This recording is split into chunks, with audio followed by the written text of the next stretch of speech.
नमस्कार, मैं वरुण कुमार। आप देख रहे हैं हमारी ताजमहल सीरीज का तीसरा पार्ट। पहले पार्ट में हमने आपको शाहजहां और मुमताज़ की पहली मुलाकात के बारे में बताया था, उनके प्यार और प्यार पर उठने वाले सवालों के बारे में बताया था, मुमताज़ की मौत और मम्मी थ्योरी के बारे में बताया था।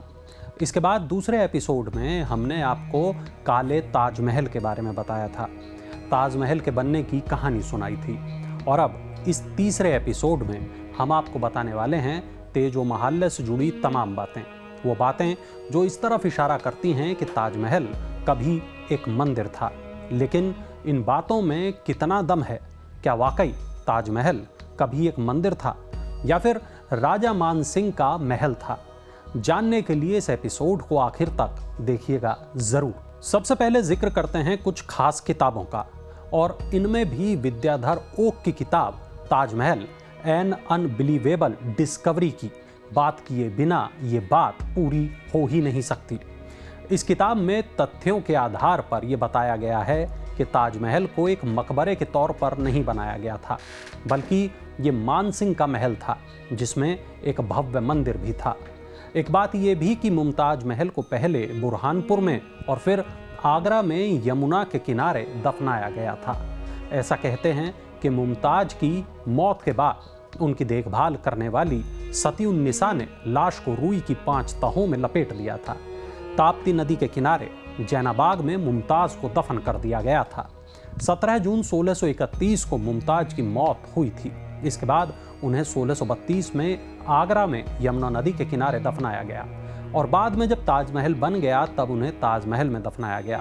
किताब में एक सवाल ये भी उठाया गया है कि ताजमहल में 2 लेवल पर कब्रें क्यों हैं? जब असली कब्रें नीचे हैं तो ऊपर नकली कब्रें बनाने की ज़रूरत क्या थी? आखिर ताजमहल में क्या छुपाने की कोशिश की जा रही थी? और सवाल ये भी है कि ताजमहल के नीचे जो 22 कमरे हैं उनमें आखिर क्या है, और मकबरों में इतने कमरों का आखिर काम क्या था?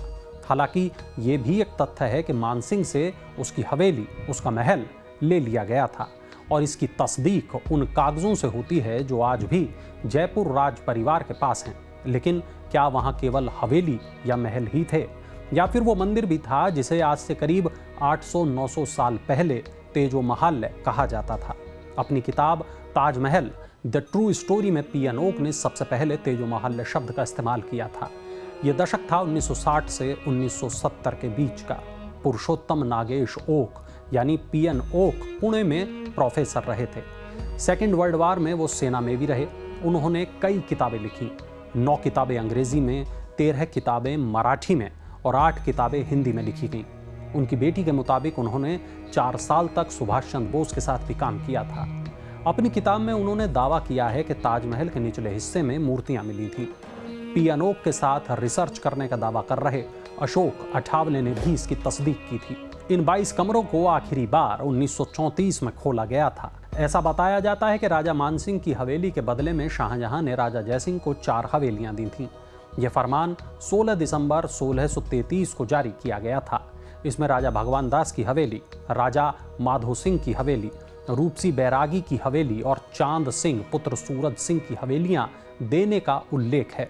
इसके अलावा शाहजहां के फरमान में ये भी कहा गया है कि उन्होंने जयसिंह से संगमरमर मंगवाया था, लेकिन इस फरमान के मुताबिक जितना संगमरमर मंगवाया गया था उससे ताजमहल का बनाया जाना संभव नहीं है। कहा तो ये भी जाता है कि जब यह इमारत बनकर तैयार हुई तब इसे रौजाए मुनव्वरा कहा गया, न कि ताजमहल। अब्दुल हमीद लाहौरी नाम के दरबारी लेखक ने इस फैक्ट को अपनी किताब बादशाहनामा में दर्ज किया है। ये किताब बताती है कि आगरा के 80 गांवों का एक वक्फ या ट्रस्ट बनाया गया था। उस वक्त ताजमहल के लिए एक मुतवल्ली यानी मैनेजर भी नियुक्त किया गया था। बादशाहनामा के पन्ना नंबर 402 में ये बात दर्ज है कि आगरा के दक्षिण में एक खूबसूरत और भव्य हवेली है और वो राजा मान सिंह की है। वर्तमान में उस हवेली का स्वामित्व मान सिंह के पोते जयसिंह के पास है। रानी के दफन के लिए इसी जगह को चुना गया। राजा जयसिंह ने अपनी इस पैतृक विरासत को काफ़ी महत्व दिया, लेकिन फिर शासक शाहजहां को वो ये हवेली मुफ्त में देने के लिए तैयार हो गया। लेकिन फिर भी ईमानदारी दिखाते हुए जयसिंह को उस भव्य हवेली के बदले में शरीफाबाद दिया गया था। बादशाहनामा के पन्ना नंबर 403 पर विस्तार से बताया गया है कि विशाल, मनोरम वाटिकाओं से घिरा हुआ महान भवन आकाशचुंबी है। वो महान भवन जिस पर गुंबज यानी गुंबद है, ये आकार में ऊंचा है। उस धार्मिक महिला को संसार की दृष्टि से उस महान भवन में छुपा दिया जिस पर गुंबज है, जो अपने आकार में इतना ऊंचा स्मारक है जैसे आकाश। अब यह विवरण ताजमहल से मिलता जुलता लगता है। यहाँ पियानोक के कुछ सवाल भी हैं, जैसे ताजमहल में जो संगमरमर की जाली थी उस पर 108 कलश क्यों बने थे। ताज और महल दोनों ही संस्कृत के शब्द हैं, ऐसे में किसी मकबरे को ऐसा नाम क्यों दिया गया।